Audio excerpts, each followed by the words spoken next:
पूर्व विधायक, निगम के पूर्व अध्यक्ष,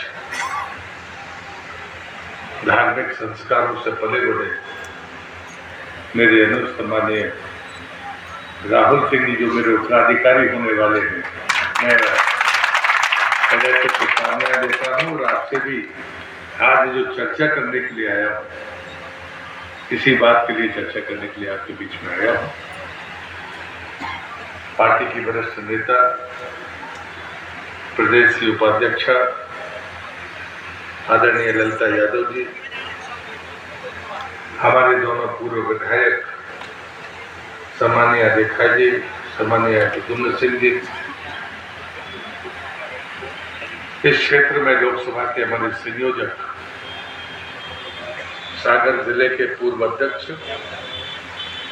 पार्टी के वरिष्ठ नेता, और यही भारतीय जनता पार्टी की ताकत है जो दिखती नहीं है, ऐसे मेरे सम्मानीय राहत सिंह जी, मंच पर प्रधानमंत्री की इच्छा के अनुरूप ये पहला मंच है जहां मातृ शक्ति दिख रही है, इनके लिए जरूर तालियां बजाइए।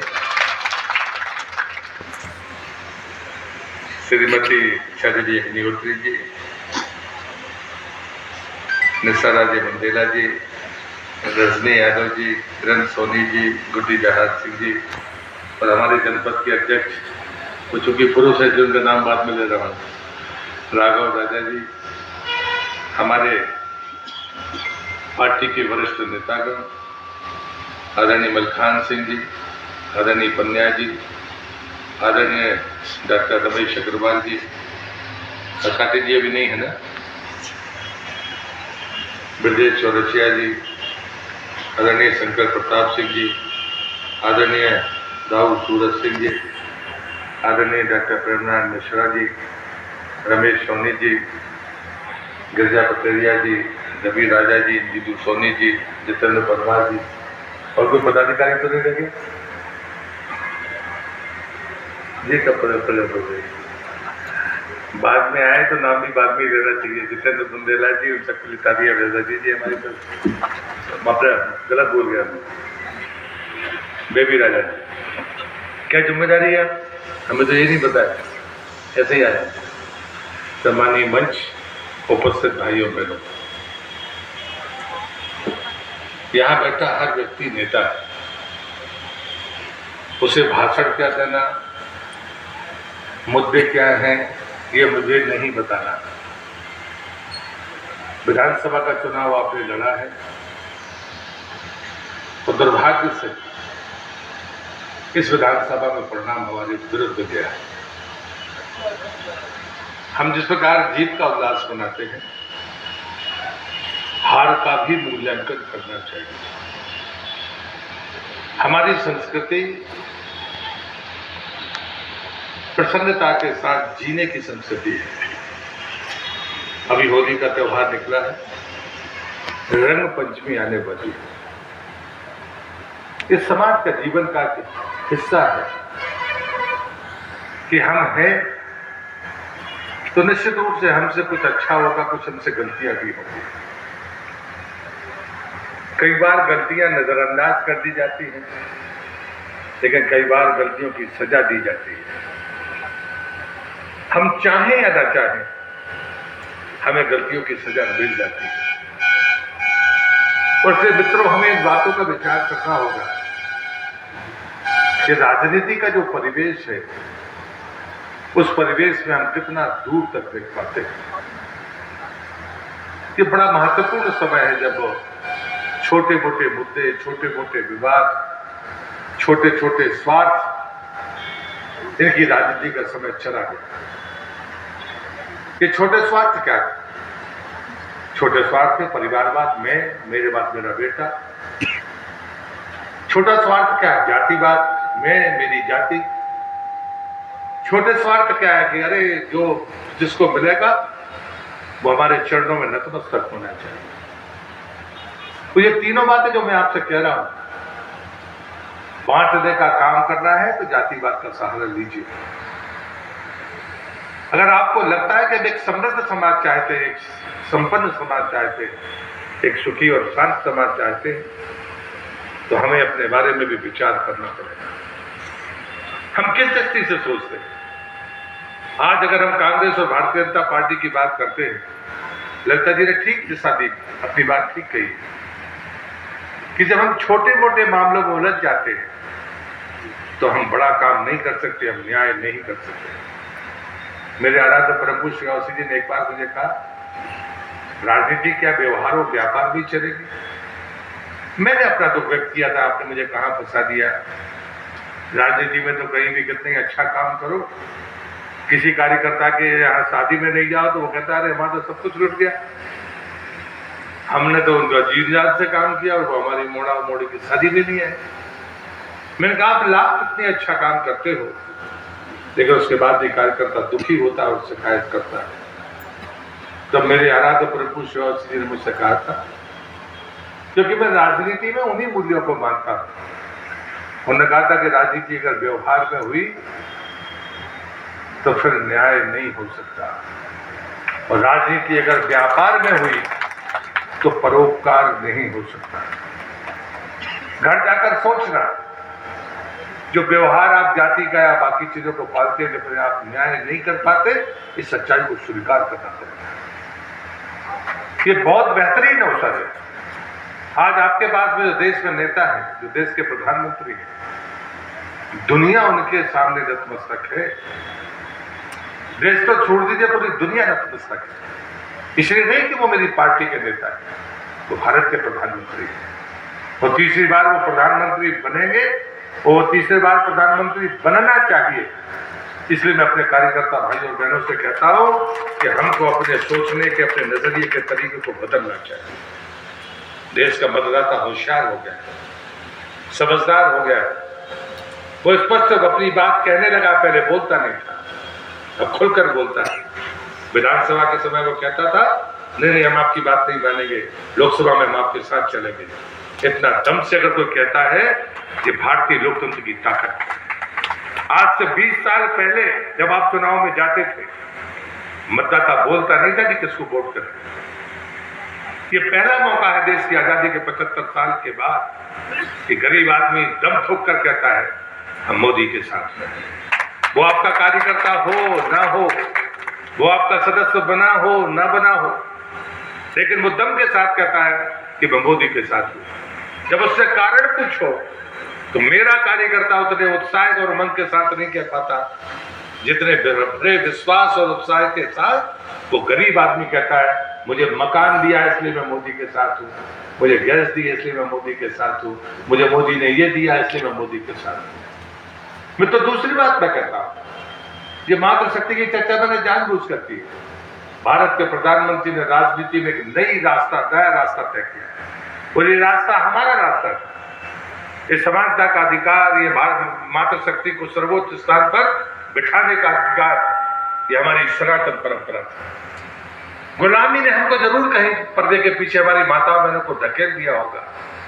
अगर ये भ्रम दूर करना हो तो एक 150 साल से ज्यादा पहले रानी अवंतीबाई का स्मरण कर लोगे कि वो भी 27 साल की वो मातृशक्ति जिसका सूर्य अस्त नहीं होता था, उस अंग्रेज हुकूमत को अपनी तलवार में चरणों में झुकाने के बाद बलिदान दिया, वो आपकी ही परिवार की बेटी थी। 160 साल पहले एक 27 साल की महिला साम्राज्य सजोहा ले सकती है, तो क्या आपकी बहन बेटियां नहीं ले सकती? ये भ्रम हमारे मन में था, ये भ्रम किसी और के मन में नहीं। ये दोष हमारा था, ये रूढ़ी हमारी थी। अकबर को चुनौती देने वाली रानी दुर्गावती सी धरती से थी, जहां पर आप रहते हो उसने दुनिया के सामने घुटने नहीं टेके, आप युद्ध के लिए तैयार है। और शहादत 400 साल पहले आप कैसे कह सकते हो कि मुगलों के कारण, गुलामी के कारण हमने अपनी बहन बेटियों को पर्दे के पीछे धकेला? ये सच्चाई है, सच्चाई को हमें स्वीकार करना पड़ेगा। दुनिया में कोई भारत के अलावा कोई देश अपने आप को मां नहीं कहता, लेकिन हम भारत को मां कहते हैं, भारत माता कहकर पुकारते हैं। हमारी सनातन परंपरा में मात्र शक्ति को सर्वोच्चता प्रदान करने के लिए हम नवरात्रि के पूजन हो या हमारे राम नाम का स्मरण हो तो हम सीता राम कहकर कहते हैं, राधे श्याम करके कहते हैं। ये सच्चाई है, ये हमारे और आपका बनाया हुआ स्लोगन मात्र नहीं है। हम जब वंदना करने बैठते हैं तो मातृशक्ति पहले होती है और हमारा इष्ट, हमारा भगवान उसके पीछे होता है। लेकिन ये बात मैं इसलिए कह रहा हूं, कभी भी राजनीति में ये दुराव है। आरक्षण होगा तो किसी कार्यकर्ता के परिवार से कोई हमारी माता बहन आएगी, मैदान पर काम करने वाली मातृशक्ति को हम अवसर देने में अभी भी हिचकिचाते हैं। ये हिचकिचाहट को दूर करना पड़ेगा, इसे कहीं ना कहीं समाप्त करना पड़ेगा। मैं जानता हूं, मैं यहाँ का 2 बार से सांसद आपने मुझे रखा, मेरे 9.5 वर्षों में कोई गलती हुई हो तो क्षमा करना। स्पष्ट तो बोलता हूं, उसके लिए माफी मांगने वाला नहीं हूं, क्योंकि वो मरते दम तक बोलूंगा। लेकिन यदि कभी कोई गलती हुई हो तो मैं जरूर चाहूंगा कि मुझे माफ करिए। लेकिन मैं एक बात जरूर गर्व के साथ कहता हूं, मेरा कोई शहर समर्थक हो या मेरा विरोधी हो, मुझ पर कोई जातिवाद का आरोप नहीं लगा सकता। इस बात का मुझे गर्व है। भ्रष्टाचार का आरोप मुझ पर नहीं लग सकता, मुझे इस बात का गर्व है। व्यक्ति तो छोड़ दीजिए, मौत के सामने भी कभी डरने का काम प्रहलाद पटेल ने नहीं किया, ये सलाह भी हमने किसी को नहीं दी, इस बात का मुझे गर्व है। और इसलिए मैं आपसे निवेदन करता हूँ कि राहुल सिंह जी को भारतीय जनता पार्टी ने अपना उम्मीदवार बनाया। एक बार बड़ा बलाला की धरती में दंश समाप्त करना चाहिए कि जातिवाद के बगैर हम रास्ता तय करें, विकास के रास्ते पर चलें। हम देखें कि योग्य लोग कौन, उन तमाम अच्छे लोगों के दरवाजे पर जाइए जो विकास को सर्वोच्चता देते हैं, जो न्याय को सर्वोच्चता देने वाले लोग हैं, जो भेदभाव का विरोध करने वाले लोग, जो समानता की बातें करते हैं, न्याय की बातें करते हैं, सच्चाई की बातें करते हैं। हो सकता है वो किसी दल में हो, या कांग्रेस के लोगों का लगातार आना, ऐसा नहीं कि सारे लोग स्वार्थ से आ रहे हैं। मैं मिला, अभी मैं छिंदवाड़ा में था, वो मेरे बहुत पुराने परिचित भी थे, वो रघुवंशी हैं और पूर्व विधायक के चोरी थे, लेकिन उन्होंने भारतीय जनता पार्टी ज्वाइन की। उनने जो बात कही मैं उसकी पुनरावृत्ति ही कर रहा हूं। बोले भैया, मैं अयोध्या में 1008 कुंडीय यज्ञ कर रहा था क्योंकि हम रघुवंशी हैं। 500 साल के बाद हमारे पुरखों का ये पुण्य जागा कि हम वहां पर रामलला की स्थापना करते हुए देखेंगे। मैंने अपने नेताओं को निमंत्रण भेजा कि वहां मत जाओ, लेकिन मैं 1000 कुंडी यज्ञ कर रहा हूं, यहीं आ जाओ। जब उनने इनकार किया, उसी दिन आहुति डालकर मैंने तय कर लिया था, ऐसी जगह पर रहने का मतलब है या तो मैं रघुवंशी का नाम मिटा दूं या फिर कांग्रेस का नाम मिटा दूं।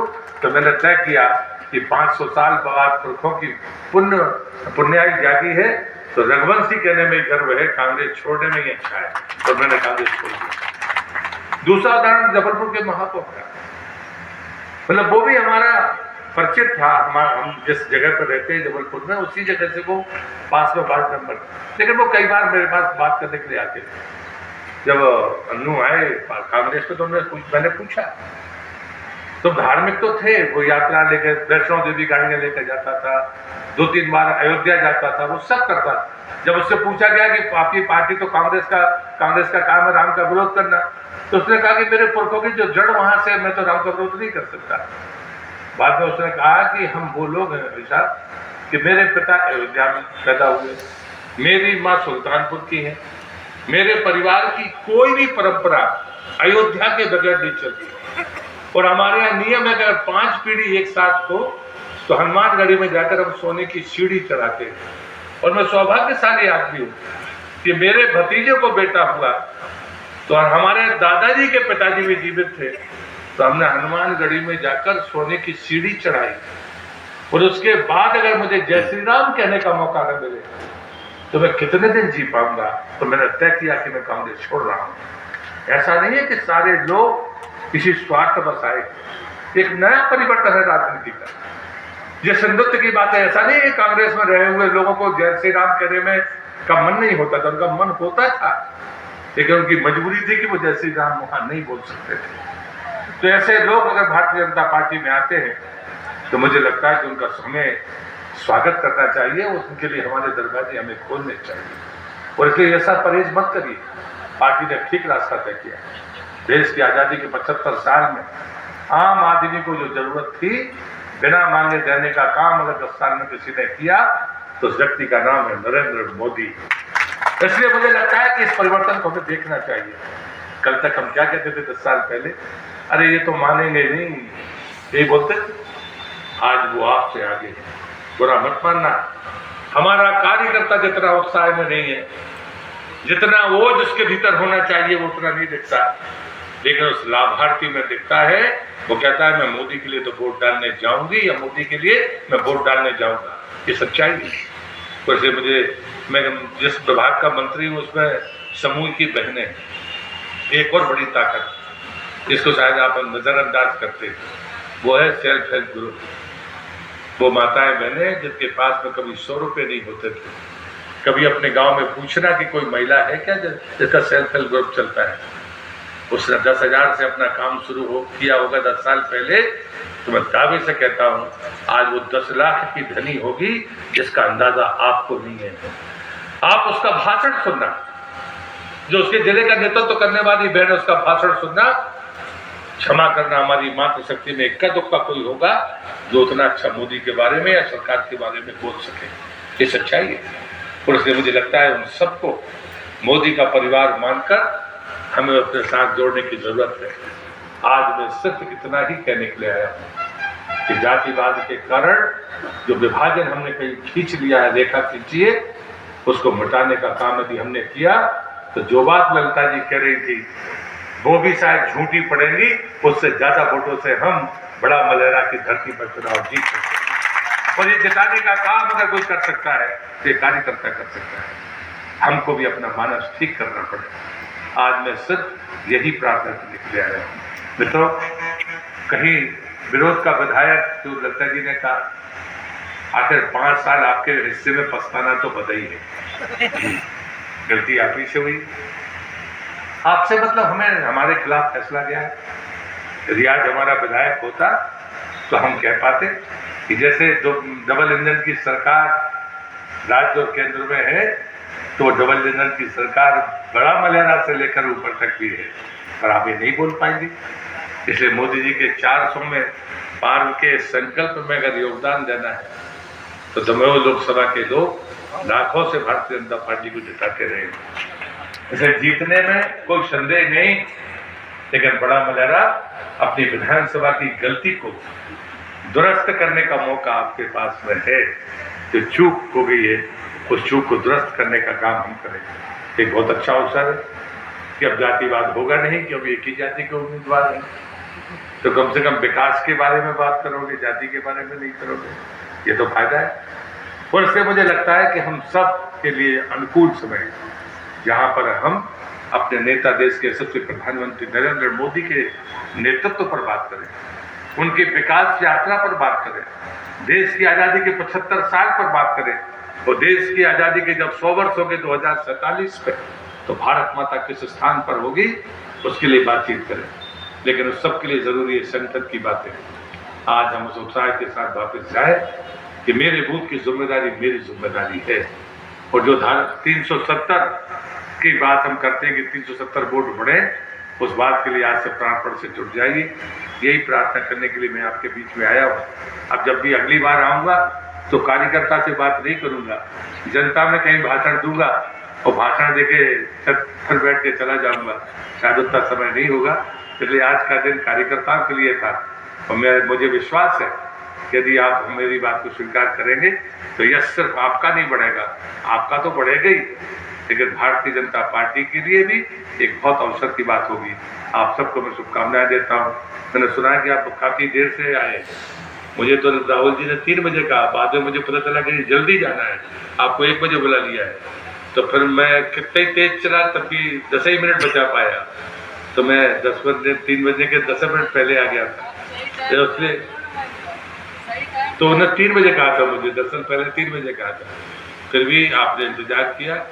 लेकिन मैं चाहता हूं कि यहाँ तो ये तो वीरों की धरती है, बड़ा मलेरा, तो तमाम लोग जिन सबकी मूछें ऊपर हैं वो और जरा तनतना के ऊपर हो जाएंगी, भारतीय जनता पार्टी को आप ऐतिहासिक विजय देंगे। इस विनती के साथ अपनी बात को समाप्त करता हूँ। बहुत बहुत धन्यवाद। भारत माता की जय।